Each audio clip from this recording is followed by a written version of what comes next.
Hola, buenas noches amigos, bienvenidos. Y habíamos intentado hacer esta transmisión, esta bonita conexión para contarnos algunos relatos, algunos sucesos que se salen de la realidad a lo que se le llama pues asuntos paranormales, por llamarlos de algún modo, aunque pues creo que al final son eventos latentes que ocurren y que son parte de nosotros, parte de nuestra historia, parte de este universo. Y bueno, ¿qué les parece si comenzamos escuchando una narración que nos envía una seguidora? Y vamos a escuchar, comentamos. Si alguien más quiere enviar mensaje por WhatsApp, me pueden enviar su mensaje de voz o pueden hacerme llamada por WhatsApp al 55 56 80 46 41. Mientras escuchamos esta historia, se los voy a escribir ahí en el chat el número por si alguien gusta y por si alguien quiere sumarse a la conversación y a la narrativa de esta noche. Yo aquí, pues, dispuesto junto con todos ustedes a escucharlos. Soy Hilda. Hola Edgar, buenas noches. Soy Hilda. Hilda Vivas. Más que haberme pasado a mí una situación, sí está muy ligada a mí, pero me pasó a una persona que yo conozco. Mi mamacita falleció en el año 2000, después de 4 años de un padecimiento que ella tuvo. La familia de mi mamá y obvio nosotros somos muy afectos a ir a visitar familia cada de mi mamá y obvio de San Juan de los Lagos. Somos ya muy afectos a ir a visitar el camión y eso, te instalas en el hotel y vas a la iglesia, después vas a el mercado a desayunar, a almorzar y siempre vamos al mismo lugar, siempre. El dueño del local se llama Ramiro, venden una birria muy rica. Entonces nos vio y nos dijo con el sonido que tienen allá en el Bajío para hablar, más o menos. Oigan, no sean así, ¿cómo es posible que hayan venido a hayan dejado que la abuelita viniera sola? Ustedes no saben todos los peligros que ella corre, ya está grande, luego se le olvidó su dinero, no traía para pagar, yo les di de almorzar y se estuvo aquí un rato, pasó, y cuando ya terminó de comer ya se iba y le dije, no vaya a perder, porque había ido en esa ocasión, según él, mi mamá había ido en una excursión. Mi mami fallece en el mes de enero y nosotros fuimos a San Juanita de los Lagos para el 1 de mayo. Entonces agarré y dice, ya cuando se iba para abordar el camión de la excursión, agarré y en una servilleta le puse unos polvorones. No hay que ser, no la dejen venir sola. Bueno, se preocupó, yo le agradezco mucho le agradezco. Me regañó, nos regañó, porque había ido mi mamá solita a San Juan de los Lagos. Terminamos de almorzar, dejamos así que pasara un ratito. Y ya cuando íbamos a pagar, yo le dije, Ramiro, le doy las gracias por todo lo que hizo por mi mamá. Dios lo bendiga y le multiplique el esfuerzo de su trabajo. Pero mi mamá falleció en enero. Cuando le dije eso, hizo una cara que se le descompuso y todo, y dice, oigan, con palabras más fuertes, ¿no? Dijo, no la muele, no puede ser, no puede ser. Si yo la vi, aquí estaba sentada conmigo y todo.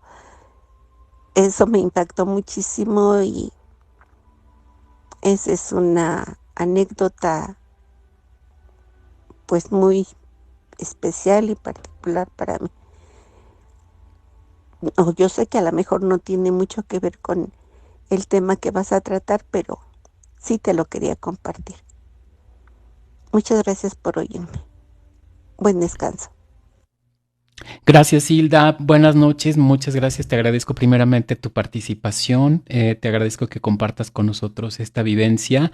Y respecto a lo que mencionas de si tiene o no tiene que ver con el asunto que abordamos, pues yo creo que tiene mucho o todo que ver, porque justamente de lo que vamos a estar hablando hoy y de lo que vamos a estar abordando es de este tipo de sucesos paranormales o que se salen de la realidad, ¿no? De lo que estamos acostumbrados a palpar, a ver, a sentir.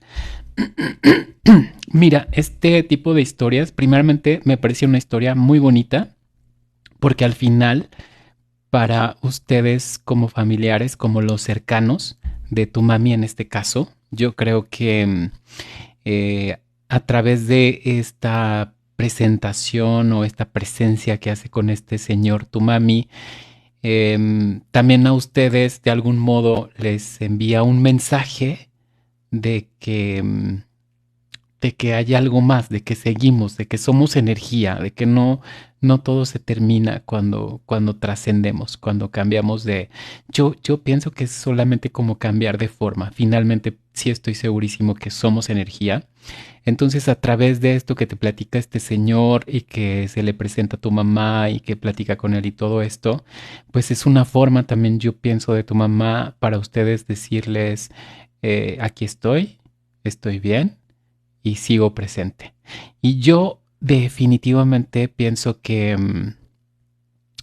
híjole, es que este tipo de historias o esta historia que tú me cuentas la he escuchado repetidas ocasiones, no igual, pero parecida, de gente que se presenta y se despide. Generalmente es que se despiden, ¿no? Muchas veces están, en algunas historias que yo he escuchado parecidas a esta, es que muchas veces están en agonía en el hospital o están trascendiendo en el hospital o ya trascendieron horas antes en el hospital o en la casa, no sé dónde haya sido la transición.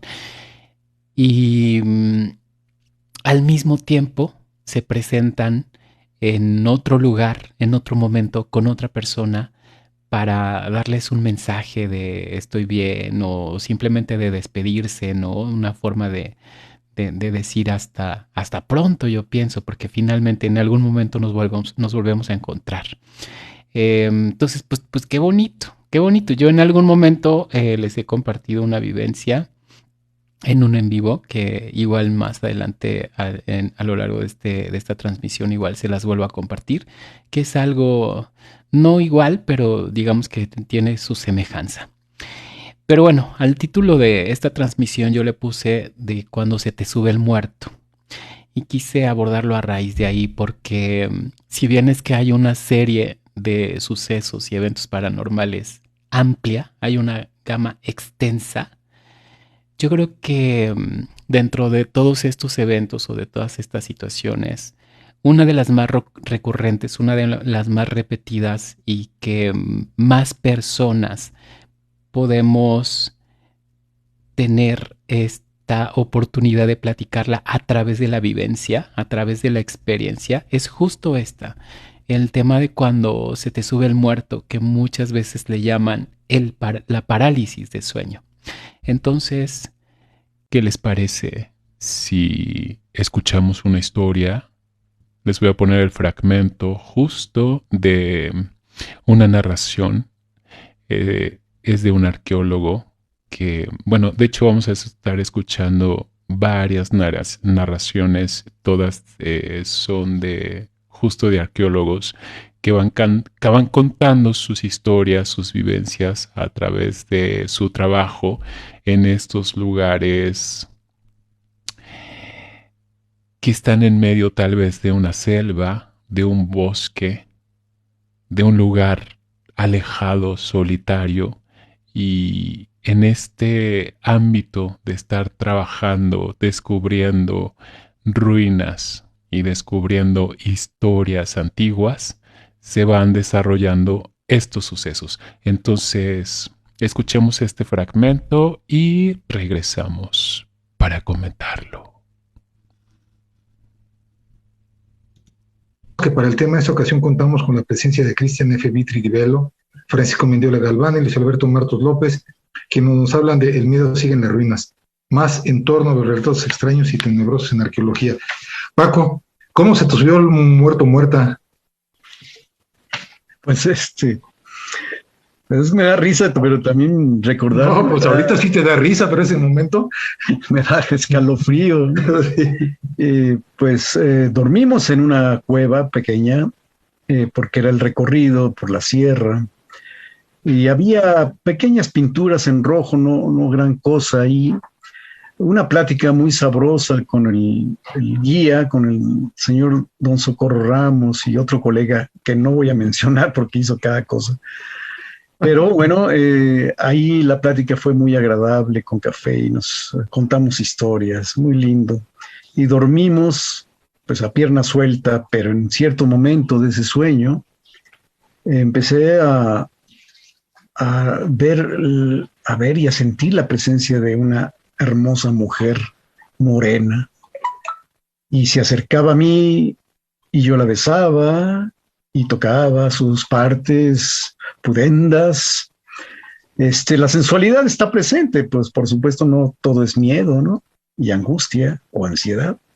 Y esa parte erótica pues se convierte en algo que la misma presencia se transforma en hombre, ¿no? Siento su barba que me raspa el rostro, su aliento aguardientoso, y empecé a experimentar una ausencia de oxígeno, no podía respirar y no podía abrir los ojos, y una angustia tremenda y no podía hacer nada, y yo creo que pataleaba y gritaba.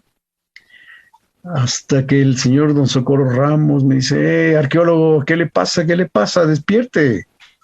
Y ya desperté y me dice, ¿qué? ¿Se le subió el muerto? Pues no sé, ya la mañana siguiente estaba preparando café don Socorro y me dice, ¿qué tal? ¿Se le subió el muerto? Me dijo, no, le digo, era una muerta, pero luego fue muerto.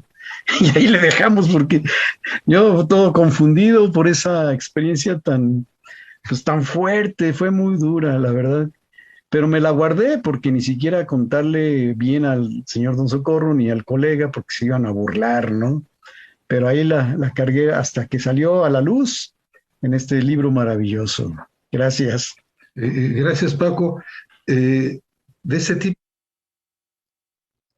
Bueno, qué extraño, ¿no? Este señor nos está contando que de pronto él tiene esta vivencia, pero con un ente o con una esencia femenina, y que a lo largo de la experiencia es que se torna en una esencia masculina. Incluso aquí nos dice, ¿no?, que comienza a sentir los pelos de su barba y su aliento aguardiente y todo este rollo. Qué loco. Yo he escuchado en diversas ocasiones esta situación de cuando esta vivencia se convierte en algo, no, yo no sé si llamarlo erótico, porque pues para mí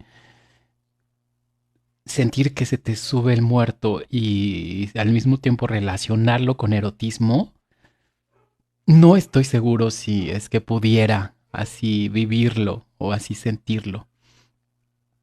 Las veces que a mí me ha sucedido simplemente ha sido esto a lo que le llaman la parálisis del sueño, ¿no?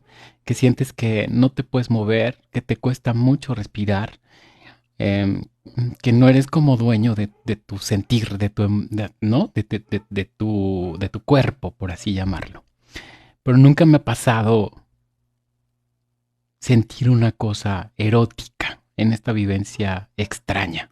Entonces, pues, se me hace un poco chistoso escuchar la historia de este señor, em, con un tono, digamos, erótico o sensual o sexual, porque incluso él menciona las partes pudendas, ¿no? Entonces, no sé, es raro, pero bueno, cada quien vive la experiencia de distinta manera. A él le tocó así. Hasta ahora a mí no me ha tocado. No sé tú. Cuéntame cómo ha sido tu experiencia de cuando vives esto de que se te sube el muerto y mientras te animas y se te quita un poco lo tímido para que me cuentes, vamos a escuchar una historia más de estas que narran aquí. Esta es una historia que se desarrolla en el misticismo y al mismo tiempo en el mágico ambiente de una montaña. A nuestra audiencia dónde está el Yuyayaco, ¿no? El Yuyayaco es un volcán que está ubicado en el noroeste argentino, en el límite entre Argentina y Chile, ¿no? Compartido con nuestro país vecino. Es una de las 10 montañas más altas de América, ¿no? Y arriba de esa montaña, los incas, durante el siglo XV, realizaron tres ofrendas humanas de 2 niños, una pareja de niños de entre 6 y 7 años y una jovencita de 15 años. Con lo cual se constituye en el sitio arqueológico más alto del planeta, ¿no? No hay otro sitio que esté a más altura que el volcán Yuyayaco, como bien lo dijiste, a 6.739 metros. Este volcán tiene un complejo arqueológico, podríamos decir, conformado desde la base de la montaña, que está a 5.000 metros, ¿no? Que podríamos decir el techo de Europa es la base de la montaña acá, porque estamos casi 7.000 metros hablando, ¿no? Entonces, tiene una distribución de 8 sitios arqueológicos unidos por un camino ceremonial. Así que todos estos, digamos, fueron investigados y están siendo investigados permanentemente. Y ahí, dentro de esos patrones constantes que hablabas recién, el Yuyayaco tiene algo, tiene una energía o tiene una particularidad, ya sea por toda su historia, que a la mayor cantidad de gente que va a esa montaña, algo le ocurre, algo ve, algo siente, o no puede dormir, o tiene pesadillas o sueños recurrentes, o simplemente observa cosas y le pasan, ¿no? Yo tengo relatos recuperados hay algo que es bastante común, es un llamero, ¿no? Un arriero que va con una recua de llamas y que pasa por ahí, y a veces pasa por al lado de uno, ¿no? ¿6.000 y tantos metros? Sí, a 5.000, a 6.000 metros, o sea, obviamente que no es una entidad que está por ahí o en la imaginación de cada uno, pero que se ubica ahí cuando una persona está, ¿no? Entonces, el asunto es que ven personas y todo eso, ¿no? Acá ocurrieron 3, digamos, sucesos. Voy a contar uno, que es el que más por ahí me impactó. Estábamos, antes de llegar a la base de la montaña, a 4.500 metros, en un campamento previo a los 5.000, que es para llegar a la base. Estamos haciendo un relevamiento topográfico con gente especializada en el manejo de los teodolitos y los GPS de precisión, gente que se dedicaba a la cartografía, ¿no? Topógrafos, puntualmente. Entonces, venían lo más bien ellos.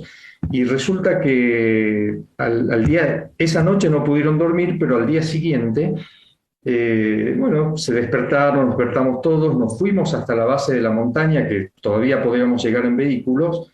Llegamos a la base de la montaña y ni bien llegamos a la base de la montaña, estos 2 muchachos topógrafos me dicen, nos tenemos que volver, nos volvemos ya a la ciudad.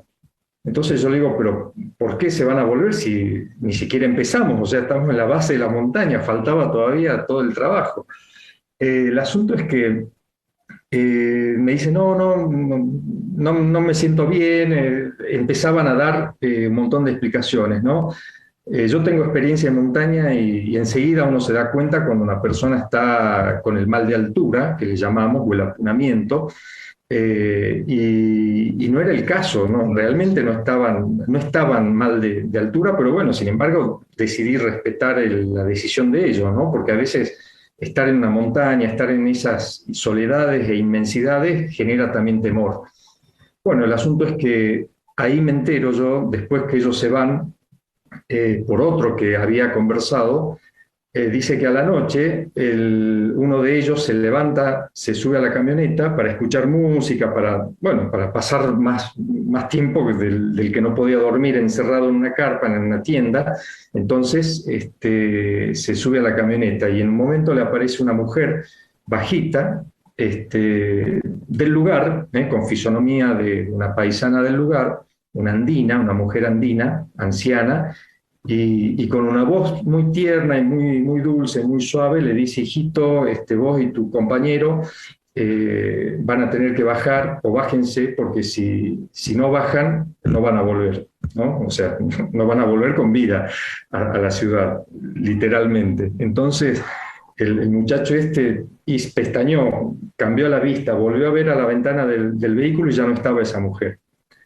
Para que tengamos una idea, el volcán Yuyayaco está en medio de la absoluta nada, ¿no? O sea, el poblado más cercano, que es un poblado de 100 personas, está a 200 kilómetros de distancia del volcán, ¿no? O sea que no hay, y no hay, digamos, pasturas como para que hayan arrieros o pastores por ahí, no hay nada. 200 kilómetros a la redonda no hay nada, ¿no? Entonces, bueno, esta mujer se le apareció y obviamente le generó un pánico a los muchachos y emprendieron el retorno. Así que esa es, bueno, una de las 3 subhistorias que cuento en el relato.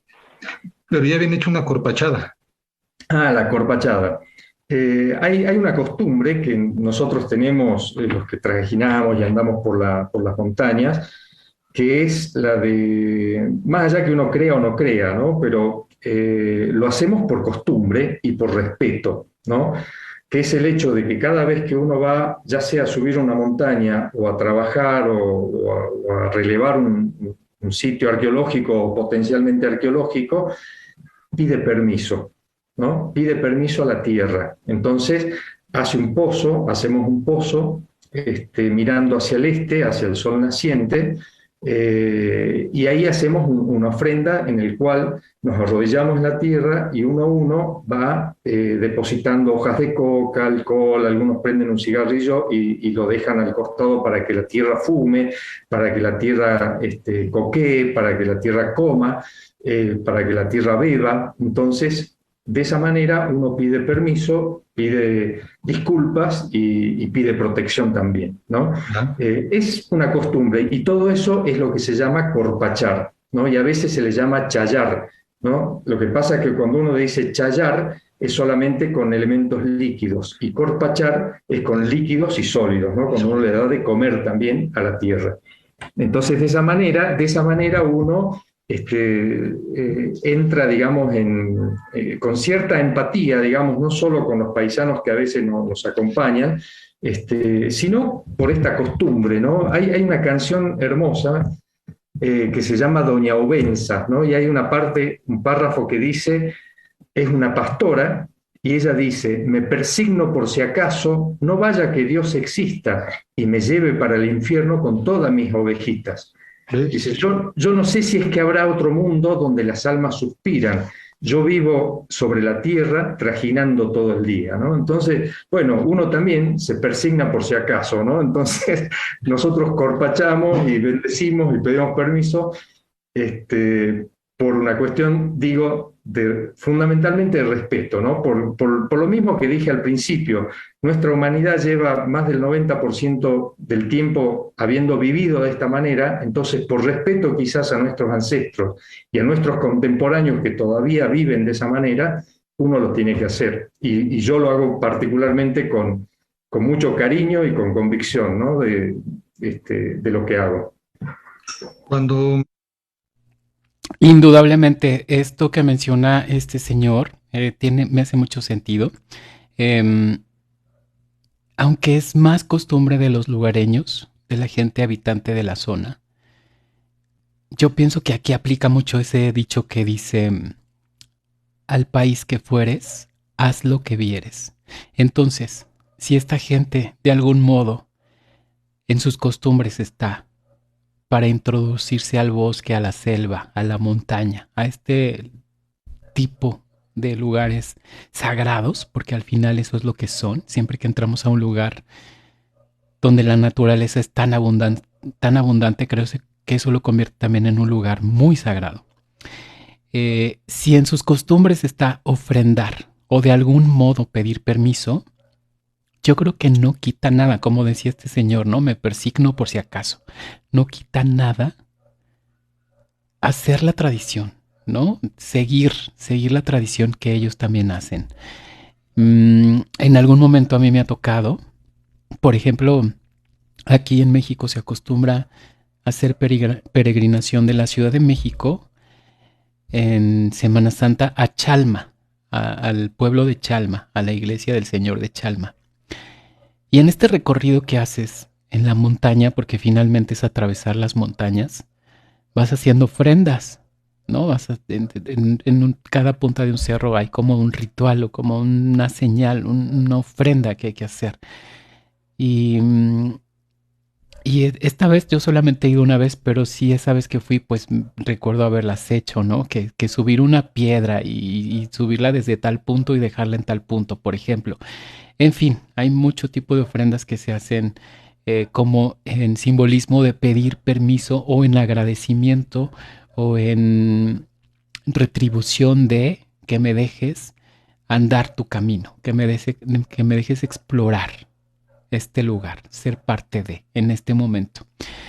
Y creo que aunado y pegado con esta historia, vamos a escuchar una que tiene mucho que ver y que habla también igual de este tipo de situaciones de pedir permiso, de ofrendar y se enfoca mucho a los guardianes de estos místicos y mágicos lugares.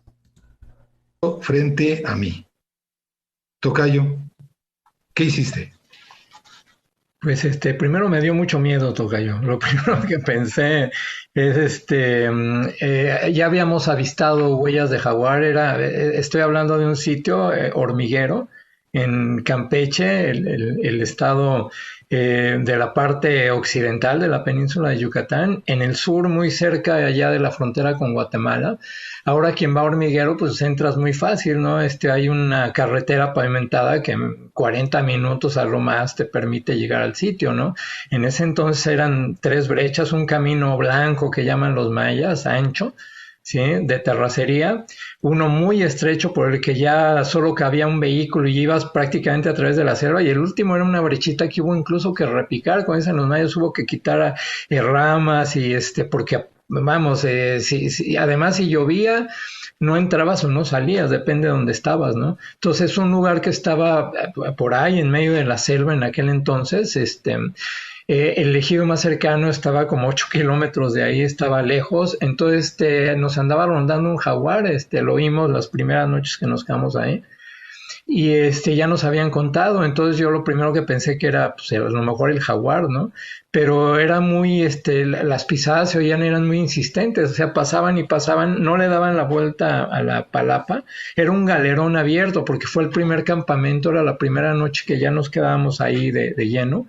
Y no tenía paredes, solo era el techo, ya era verano, entonces hacía calor, pues no tenías problema. Yo colgué la hamaca en una esquina y empecé a escuchar esto, ¿no? Pero vinculado al sueño. Entonces, primero pensé que podía ser el jaguar y eso me inquietó. Después me di cuenta que no era. Iba y volvía, pero no le daba la vuelta completa a la palapa. O sea, eran 180 grados y regresaba, ¿no? De un lado a otro, de un lado a otro. Y estuve ahí yo, pues estás tú en medio de la noche, aunque estaban los trabajadores ahí dormidos, ¿no? pues sí te inquieta, ¿no? Y de repente a lo lejos oí pisadas, voces y venían un grupo de trabajadores que se habían ido a cazar. Entonces eso ya como que ahuyentó el ruido, y ya al otro día, pues yo noto que los trabajadores están como raros, platican, susurran entre ellos, ¿no? Me acerco y les pregunto que si alguien había oído las pisadas, que qué había sido. Entonces lo primero que me dicen dice, ay, pues los cazadores. Le dije, no, esto se oyó un buen momento mucho antes, ¿no? Por lo menos media hora antes de que llegaran los cazadores. Entonces, pues no sabemos, y no quisieron decir nada. Entonces, fue tanta mi insistencia en distintos grupos de albañiles, de peones, ¿no? Que al rato llegó a la hora del almuerzo, del queyem, dicen ellos, o del pozol, llegó el cabo y me dijo, esas pisadas que usted oyó en la noche fueron el Yumsil. El Yumsil es, en la etnografía maya está documentado, es el espíritu, pues puede ser del monte o puede ser un espíritu guardián de una cueva o incluso de una hacienda, de un sitio arqueológico, ¿no? Son señores del monte, ¿no? Y entonces, y le dije yo, ¿y por qué está molesto? Y dijo, pues porque estamos aquí, no pedimos permiso. Y lo curioso es que pues muchos de ellos habían escuchado esto, ¿no? Entonces luego, pasaron unos días, llega mi otro colega, que en paz descanse, Ricardo Bueno, y yo no le cuento nada de esto, ¿no? Le doy un reporte de lo que habíamos estado haciendo, cómo habíamos estado trabajando, y a la otra mañana me lo encuentro tomando café, todo angustiado, y le había ocurrido lo mismo. Soñó con esta sombra que trataba de alcanzarlo, se despertó y empezó a escuchar las pisadas. Y eso le ocurrió al que llegaba, ¿no? No le contabas nada y sucedía, ¿no? Y ya el último de ellos, que sí era un amigo mío, que era alumno del doctor Pinechan, llegó y yo le conté lo que estaba pasando y se burló, ¿no? Dijo, ay, ¿de cuál fumaron? Denme también a mí en la noche para yo también vivir lo mismo, ¿no? Empezó a burlarse de nosotros. Entonces dije, bueno, pues ya, ¿no? Y al otro día estaba súper asustado, o sea, porque no solo tuvo la pesadilla de la sombra, ya para entonces teníamos otras palapas que habíamos construido ya con bajareque, con palitos. Entonces él soñó que la sombra estaba estirando el brazo a través de los palos del bajareque tratando de alcanzar, ¿no? Una sombra cuyo brazo se extendía. Entonces se despierta él también, empapado en sudor, y alcanza a ver la mano esta que está ahí. O sea, él no solo la oyó o la soñó, alcanzó a ver la sombra, y en eso empezó a escuchar las pisadas. Entonces ya estaba todo asustado y arrepentidísimo de haberse burlado. Entonces a todo mundo le pasó, a los trabajadores, a las cocineras y demás, al grado que, bueno, estuvieron a punto ya de irse a sus pueblos, ¿no? Ya no querían estar ahí. Y es cuando nos dijeron que pues había un padre que iba a visitar periódicamente el ejido, entonces que había que invitarlo para que fuera a dar una misa. Lo hicieron, fueron a invitarlo, pero el padre no llegó, o sea, nos dejó allá a nuestra merced y suerte, ¿no?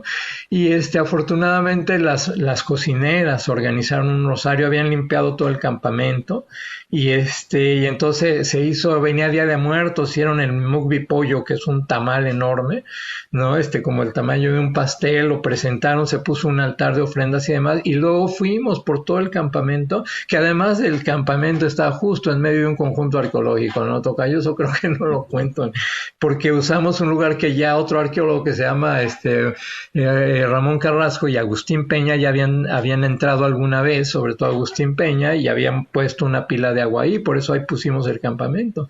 No había montículo, estábamos en una plaza, pues. Entonces fuimos por todo el campamento dejando ofrendas y rezando con las mujeres y todos los trabajadores, todos limpiecitos, bañaditos y todo. Y mira que ahí no había agua, ¿no? El agua la sacas de aguadas, ¿no?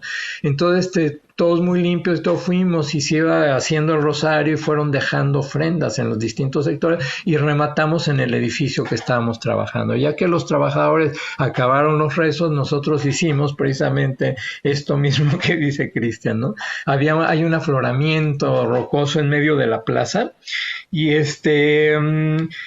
ahí hicimos un corpachar, ¿no? Entre estas rocas que se ve que formaban parte de la parte ceremonial, porque no la quitaron los mayas, no nivelaron, y habíamos encontrado muchos pedacitos de incensarios en este afloramiento. Pues ahí pusimos una ofrenda, pedimos perdón por haber entrado sin permiso, dejamos ofrendas, ¿no? También ahí pues de aguardiente que habíamos conseguido, el pozol, que son estas bolas de maíz que luego diluyen en agua y la toman como atole los trabajadores, dejamos bolas, no recuerdo recuerdo qué tantas cosas, tabaco también dejamos, y pedimos perdón y permiso para poder seguir estando ahí. Al otro día nos fuimos porque venía Día de Muertos, se fueron al pueblo los trabajadores, nosotros fuimos a despejarnos un rato. 8 días después volvimos y no se volvió a soñar ni la sombra, ni a escuchar los ruidos, ni nada, ¿no? O sea, no sé si son coincidencias o que psicológicamente uno se bloquea, yo no sé, pero funcionó, pues, ¿no? Y a partir de ahí, pues, aprendí la lección, ¿no? Y Cristian lo sabe también, siempre que vamos a la montaña, siempre me sumo a las ofrendas, ¿no? Darle algo. Exactamente, ahora que estuve en Tren Maya, antes de empezar nuestro recorrido con los muchachos, le dije, yo pongo en la ofrenda, buscamos un lugar y lo hicimos antes de empezar el recorrido. Bueno, pasamos a 30 centímetros de 2 cascabeles dormidas y no se despertaron. Hasta antes de notarla ya habían pasado 4 trabajadores a 20 centímetros de ellas, no se despertaron. Salió un puma en un abrigo y salió corriendo, más asustado él que nosotros. O sea, en realidad, pues no sé, es como dice Cristian, ¿no? También me acordé de la canción que dice Cristian, hay otro son cubano que cantaba Adalberto Álvarez, que habla sobre la santería, ¿no? Sobre los santos que eran guerreros africanos, ¿no? Espíritus guerreros, de ahí derivan, ¿no? Y el estribillo es muy simpático porque dice, voy a pedir para ti lo mismo que tú para mí, ¿no? Si yo sé que nos queremos, ¿cómo no lo va a hacer? Pero dice, por si acaso, dice, voy a pedir para ti, por si acaso lo mismo que tú para mí, o sea, si funciona, pues mejor pido lo que tú quieras para mí, ¿no? Entonces, pues es eso, a fin de cuentas, ¿no? A fin de cuentas, hasta estas canciones pues, son, como que basadas en estas experiencias, ¿no? Pero esa fue es lo que narro ahí en el libro, tocayo. Todas esas experiencias que... Pues sí, más vale, ¿no? Más vale prevenir. Además, no te cuesta nada sumarte a este tipo de rituales ya que estás envuelto en este ambiente y en estos lugares. No cuesta nada unirse al ritual. Navi, buenas noches. Irma, buenas noches. Lulú, buenas noches. ¿Qué comes? Estoy comiendo unos esquites. Mira, antes de llegar a casa, vengo casi llegando de la calle. Y entonces pasé por un puesto que me gustan mucho los elotes ahí. Pero los elotes todavía no estaban listos. Entonces, pues me compré unos esquites para no quedarme con el antojo.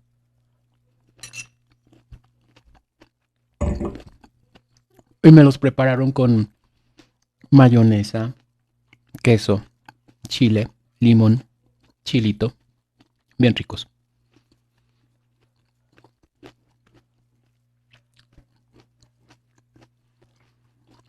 Pues me parece que podemos escuchar otro fragmento de esta charla que me está pareciendo bastante interesante. Esto habla de las alucinaciones colectivas. Vamos a escuchar qué comentan y lo comentamos. ¿Qué comentan al respecto? Y una vez que lo escuchemos, comentamos nosotros, ¿va? También en tus correrías como arqueólogo. Sí, claro. Bueno, voy a comentar mi primera experiencia. Yo era chico, estaba yendo hacia una montaña que está ubicada en la provincia vecina que se llama Catamarca, que había sido ascendida por primera vez en la década del 50. Y nosotros fuimos guiados por esos informes. Nunca más se había subido esa montaña, una montaña de 6.000 metros de altura, que se llama el volcán Galán. Este volcán es acá en Argentina el primer lugar donde se encontraron estatuillas, que son las figurillas de oro, de plata, que eran dejadas como ofrenda por los incas, ¿no? Entonces en la década del 50 se extrajo, digamos, de la cumbre de esa montaña esas estatuillas. Y nosotros fuimos ahí, bueno, embarcados en una aventura. Yo tenía 15, 16 años, y la distancia que nos separaba de la montaña era de aproximadamente 120 o 140 kilómetros, ¿no? Con lo cual teníamos 7 días de acercamiento hasta la base, un día para subir y 7 días de regreso al lugar donde podíamos de nuevo tener vehículos, ¿no? O sea, era una travesía de medio mes, para la cual necesitábamos el apoyo de alguien que nos lleve la comida. Nosotros llevamos nuestra mochila, pero necesitábamos que nos ayuden con las tiendas y con la comida para medio mes. Bueno, es así que don Victorino Séquila, un arriero, nos lleva, y en el día número 5, por primera vez, después de 5 días de caminata por la cordillera, recién logramos ver a la montaña, la silueta de la montaña, a la distancia. Entonces viene don Victorino Séquila y dice: bueno, dice, muchachos, yo los acompaño hasta acá, los espero, ustedes sigan, ustedes ya saben atar las mulas, los burros, carguen las cosas, vayan, yo los espero acá. Y nosotros, pero Victorino, ¿por qué no nos acompañás? Si te pagamos para que nos acompañes. Y dice, no los voy a acompañar, yo hasta acá no más puedo llegar. Y bueno, tras insistirle reiteradamente, finalmente él, incluso tentándolo con duplicarle o triplicarle la paga, no quiso, y finalmente nos comenta, dice, no, yo no voy a seguir porque el cerro se enoja, ¿no? Entonces nosotros decimos, a ver, uno joven, impertinente, sin experiencia, nada, yo tenía 15, 16 años, los otros un poco más, pero la montaña es solamente piedras, ¿cómo se va a enojar el cerro si el cerro no vive? No, el cerro se enoja, bueno, al final nos fuimos. El asunto es que nos vamos, armamos nuestra tienda, y a la noche, no era época de tormenta, a la noche se largó una tormenta, tuvimos medio metro de nieve que nos cubrió todo el entorno, la carpa, teníamos que golpearla para que no colapse por la cantidad de nieve que nos caía, y cuando nos despertamos a la mañana vemos de que la nieve había caído solamente 1 kilómetro a la redonda de nuestra carpa. Eso era todo, o sea, es como una nube arriba nuestro, como uno de los cuentos que leí en el libro, que hay una situación similar, ¿no? Que te llueve encima tuyo y nada más, ¿no? Entonces, bueno, ahí para mí fue un shock, ¿no? Y fue la primera vez en la cual,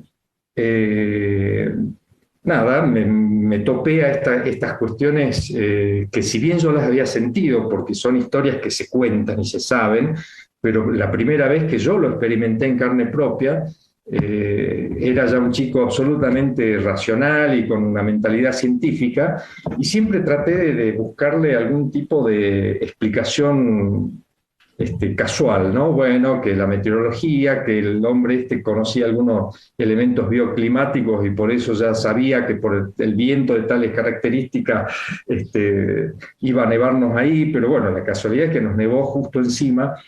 Bueno, el asunto es que fuimos a la montaña, bajamos, a los 3, 4 días nos volvemos a encontrar con el hombre y con una mirada así medio entre sarcástica y picaresca, me dice a mí, ¿no? Directamente me mira y me dice, ¿y? ¿No? Así, esa fue su pregunta. ¿Y? Y bueno, yo agaché la cabeza y le digo, se enojó el cerro. Bueno, fue. Bueno, al final esta historia igual tenía que ver un poco con las que veníamos escuchando, ¿no? De esta situación de pedir permiso, de ofrendar y de cómo este guía al final presiente o sospecha lo que va a pasar. Bueno, sí presiente, ¿no? De algún modo predice lo que va a suceder y se aparta de ellos y les dice definitivamente yo ya no puedo seguir porque va a ocurrir esto y tal cual, así como se los predice, es así que ocurre. Luego es que estos señores son también muy sabios, ¿no? Pues amigos, yo creo que hasta aquí la vamos a dejar. Ha sido una noche bien entretenida. Estos relatos me parecieron interesantes, por eso se los traje para compartirlos. Los arqueólogos van contando las historias. La narrativa de sus historias están plasmadas en un libro. El libro, si no me equivoco, se llama Sombras y Susurros, pero déjame corroborar, por aquí lo tengo. Por si a alguien le interesa y quiere como leérselo así enteramente, creo que lo pueden llegar a disfrutar. Está muy bien estructurado el libro, la narrativa es muy digerible y lo recomiendo, me gustó, yo tengo tiempo que me lo eché y lo disfruté. Déjame Déjame nada más corroborar. Si es que sí se llama Sombras y Susurros. A ver, por aquí lo debo de... Vamos a googlear. Sombras y Susurros. Sí, se llama Sombras y Susurros. Y lo puedes encontrar hasta en Amazon, ¿no? Pero en las librerías de prestigio, en cualquier librería lo encuentras. Pero mira, es este.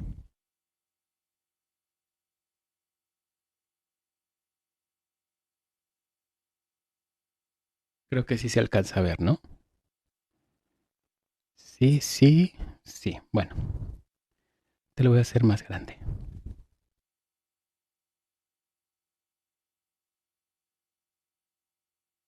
Sombras y Susurros es este libro donde de las historias que venimos aquí escuchando, ellos cuentan una parte de sus historias, pero todas están plasmadas en este libro. Si gustan y les apetece, pues ahí se lo compran y me cuentan qué les pareció. A mí me gustó bastante. Te digo, está bastante digerible de leer, muy entretenido y todo va de este tipo de historias y leyendas. Yo te dejo muchos besos. Espero que hayas disfrutado. Me ayudas mucho si me regalas un like y compartes el video para que este contenido pueda llegar a mucho más personas. Yo te dejo deseándote que descanses, que tengas sueños reparadores y que pases una excelente noche. Nos estamos viendo pronto. Hasta luego. Chao. Vamos a despedirnos así. En un mood más cercano a lo que veníamos haciendo con este tipo de historias. Pasa buena noche. Descansa. Nos estamos viendo pronto. Que tengas un rico y delicioso descanso. Nos vemos pronto. Chao.